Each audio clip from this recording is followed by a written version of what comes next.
Chers internautes, chers amis de la Côte d'Ivoire, bonjour et bienvenue dans les chroniques de Truman. Je suis Mbra Léon Kofi, je suis cadre de l'administration ivoirienne. Je suis le coordinateur de la CMA-GKS au niveau de Yamoussoukro et du Bélier.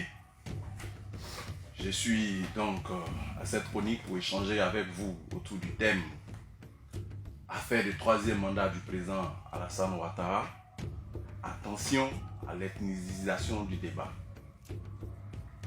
Bien entendu, avant que nous évoluions dans ce thème, je voudrais me joindre à vous pour que nous puissions ensemble marquer 1 minute de silence à la mémoire de tous nos frères qui sont sortis pour dire non au viol de la Constitution et qui, en guise de réponse, n'ont rencontré que les balles assassines et les poignards des jeunes instrumentalisés appelés microbes et qui ont donc perdu la vie. Marquons donc 1 minute de silence à la mémoire de tous nos frères tombés à Bassam, tombés du moins à Bonois, à Daoukro, à Yopougon, à Kanywa. Je vous remercie. Pour revenir donc à la question du jour, il s'agit d'un thème à 2 pans. Une cause qui est le viol de la Constitution à travers un 3e mandat qu'on veut faire et les conséquences, et une conséquence qui est l'ethnisation du débat qui est en train de prendre une certaine ampleur, qui est en train de prendre une certaine ampleur actuellement. Alors on voit à travers les réseaux sociaux et même sur d'autres supports de communication les appels à la violence, au meurtre, sans que l'autorité ne lève le doigt. J'ai dit, il y a problème. Cela donc devrait nous amener à nous interroger et à nous interpeller. Ceci dit, revenons donc, faisons un tour en arrière, faisons un peu d'histoire, revenons donc à cette affaire de 3e mandat. Aujourd'hui, il y a un débat qu'on tente de mener. Mais il n'y a pas de débat possible. Parce que quand en 2016, le président Ouattara a pris l'initiative de changer cette constitution, bien entendu, tous les zooms de toutes les caméras du monde entier se sont orientés vers lui. Pour dire, monsieur le président, voulez-vous faire comme certains présidents africains d'une certaine époque? C'est-à-dire, tripatouiller la constitution pour faire un 3e mandat? Sa réponse a été sans équivoque. Il a répondu par la négative. Toutes les interviews qui s'en sont suivies foisonnent sur les réseaux, foisonnent partout. Et même pour revenir au fond du débat, au fond des choses, les articles 35 de la Constitution du 1er août 2000 dit que le président est élu au suffrage universel direct. Il est rééligible une seule fois. Ce même article a été repris dans la nouvelle constitution à travers l'article 55 qui dit mot pour mot, qui reprend mot pour mot. Mais quand on a fait un mandat en 2011, quand on a fait un mandat en 2016 et qu'on veut faire un autre mandat, c'est le mandat de trop. C'est le viol, ni plus ni moins. Un viol littéral de cette constitution. Et les experts même qui ont été commis à la rédaction de cette constitution ont fait plusieurs déclarations qui aussi foisonnent. Donc, où est le débat qu'on veut mener? Si c'est n'est qu'on veut conduire la Côte d'Ivoire dans le gouffre. Même la date qui a été choisie, le 6 août, pour répondre à cet appel d'une partie de son clan, l'invitant à aller pour un 3e mandat. Le 6 août est la date commémorative des libertés de l'indépendance durement arrachée par Houphouët-Boigny et ses compagnons. C'est pourquoi à cette date, le discours il est solennel. On parle à tous les Ivoiriens, non pas à un clan. On parle à tous les Ivoiriens, non pas à un clan. Ce n'est pas le lieu de répondre à un appel. Mais le président a choisi de répondre à un appel à l'appel de ceux qui veulent préserver juste leurs intérêts, pensant que le président, en faisant le troisième mandat, préserverait leurs intérêts. Voyez-vous, le faisant, le président renie sa propre parole. Mais quand on est président de la République et qu'on dit quelque chose le lundi, qu'on dit mot pour mot le contraire de ce qu'on a dit lundi, le mardi, chers internautes, moi, Mbra, je me demande à laquelle des paroles devrais-je me fier. Or, la parole du président de la République, surtout à des jours solennels, n'est pas la parole du citoyen lambda. Voyez-vous.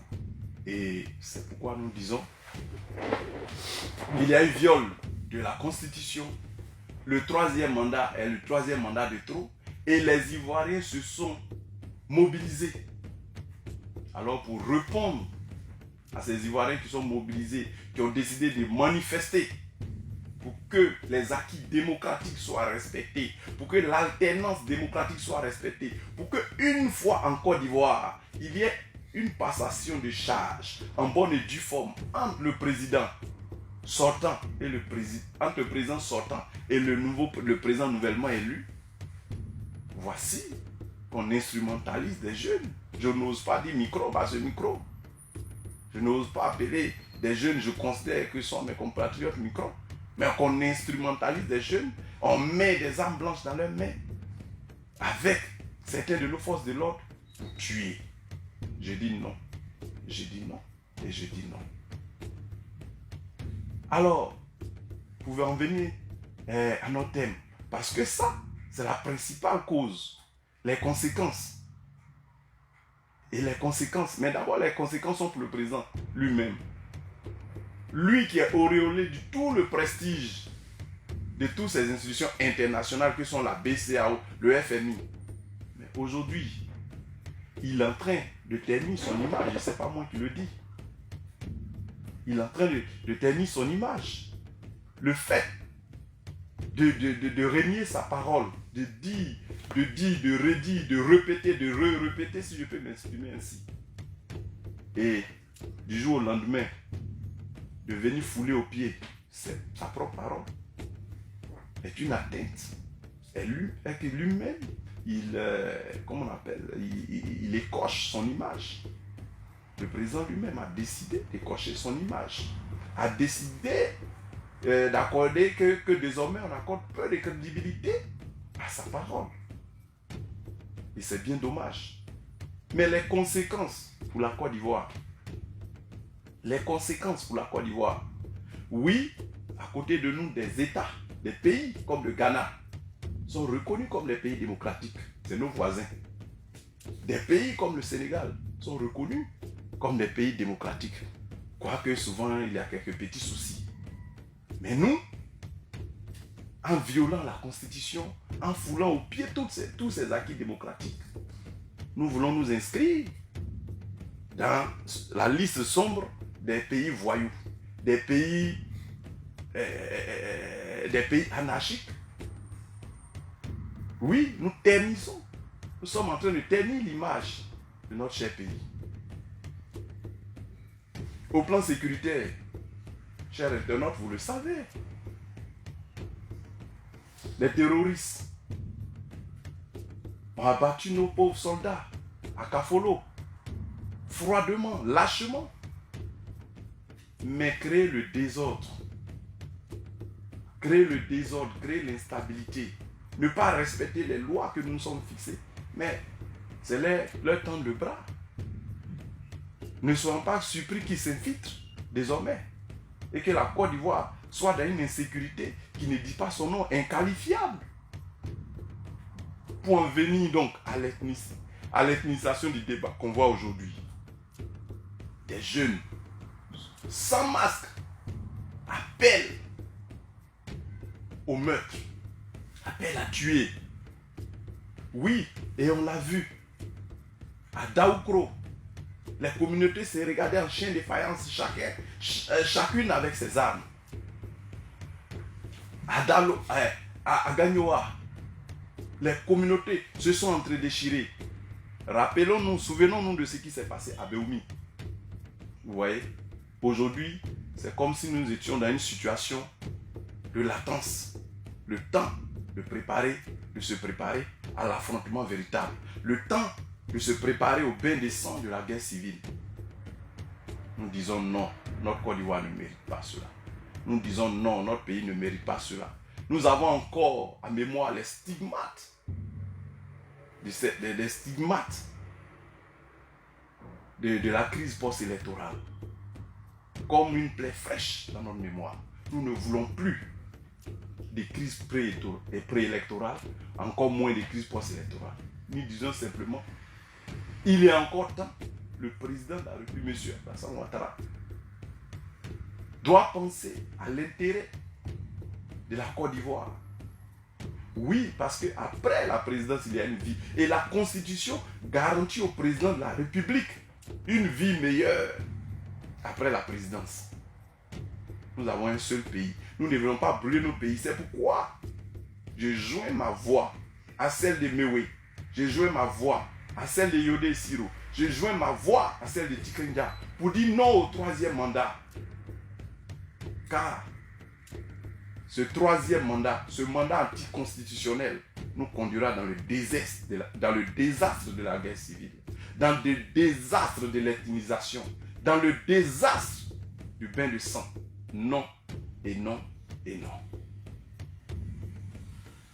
Chers internautes, voici donc en quelques minutes l'appel que je voudrais donc profiter de cette caméra, de cette émission, pour lancer, pendant qu'il est encore temps, à notre président, partager pour que là où besoin sera, on puisse nous entendre, on puisse savoir que des Ivoiriens se lèvent malgré la terreur, malgré la stratégie de la terreur articulée autour des enlèvements, des emprisonnements, des assassinats. Des Ivoiriens ont encore le courage de se lever pour dire, Monsieur le Président, pendant qu'il est encore temps, vous pouvez faire marche arrière pour dire non, le troisième mandat est un viol de la Constitution. Je ne violerai pas la Constitution. Je respecterai les lois parce que je suis le garant des lois. Je dois respecter et faire respecter les lois et non les violer pour que d'autres personnes puissent les violer.